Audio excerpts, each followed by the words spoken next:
Hi everyone, welcome to day 3 of the coaching sneak peek. Today I want to talk to you about social media. When I sat down and really thought about what I wanted to share with you all this week that I thought was super important, I had to add social media to that list. And the reason is because when you become a Beachbody coach, social media is where you're going to be running the majority of your business. So I sort of want to break this down into 3 important things to keep in mind for social media when you're first starting off as a Beachbody coach.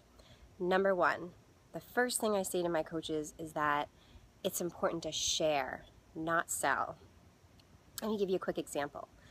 Let's say you're scrolling through your Facebook feed and all of a sudden an image pops up. It says Shakeology across the top and maybe a little bit of a list of ingredients, and in the bottom it says your daily dose of dense nutrition. That probably isn't going to catch your eye for more than a second. Now, let's say you're scrolling through the feed and you see a friend who is looking like a hot mess. She has kids running all around her. And, oh, what's she holding? She's holding a cup, and it says Shakeology on it, and there's something chocolatey in it. And in the text is a little story, and she's saying, the witching hour has just begun. Thank goodness I have my shake to get me through the next few hours. That is much more impactful. That is a story. That's not an ad. That's a story. That's sharing how these products and programs are helping you, how they're helping your lives, how it's enhancing your life. And that's what I mean by sharing and not selling. The second thing about social media that I wanted to mention is about letting go of fear. I remember at the very beginning, I was super afraid to post. I was afraid of judgment, afraid of what people would think of me.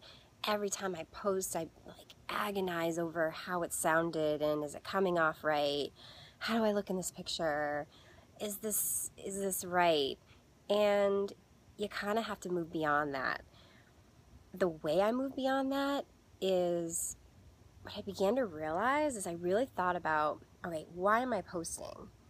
The reason I'm posting, the reason I became a Beachbody coach is because I believe I can help people. I believe in these products because they've helped me and I want to pay that forward.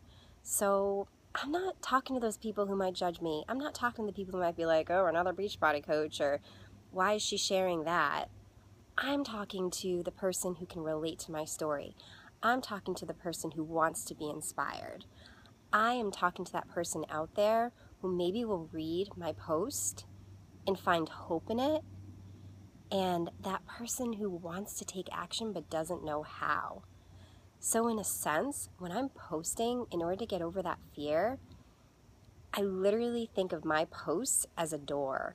Like a door that someone can open and that they can walk through and that can change their lives. So that's what I mean by getting over your fear. Number 3, the third thing is don't overwhelm yourself at the beginning. You don't have to be everywhere. My recommendation is to get really good at one channel. And maybe you already prefer one thing over another. If you're not a fan of Facebook, we've got Instagram. Maybe you're a Twitter person. Maybe you like to blog. Maybe you love to write. Blogging is perfect for you. And if you are a Facebook person, the way I run the majority of my business is I'm building a Facebook like page. And it's just something that I like and I know and I'm getting more and more acquainted with. So I can definitely help you there. But I'm also on Instagram now. There's just options for everybody, but don't overwhelm yourself and feel like you have to be everywhere all at once. Just get good at one thing at first. So those are the 3 things. We want to share, not sell. We want to tell our story. We want to overcome those fears because what you're trying to do is much greater than any of those small fears that are holding you back. And number 3, not to overwhelm yourself and to just start with one social media channel at a time. Obviously, we go way further into this whole social media gig once you sign on as a coach, but I at least wanted to give you a few tips that might help you so you can understand what you might be getting into as a Beachbody coach when it comes to social media. As always, if you have any questions, let me know in the comments section or reach out to me directly. And I hope you all have a fabulous day. Bye.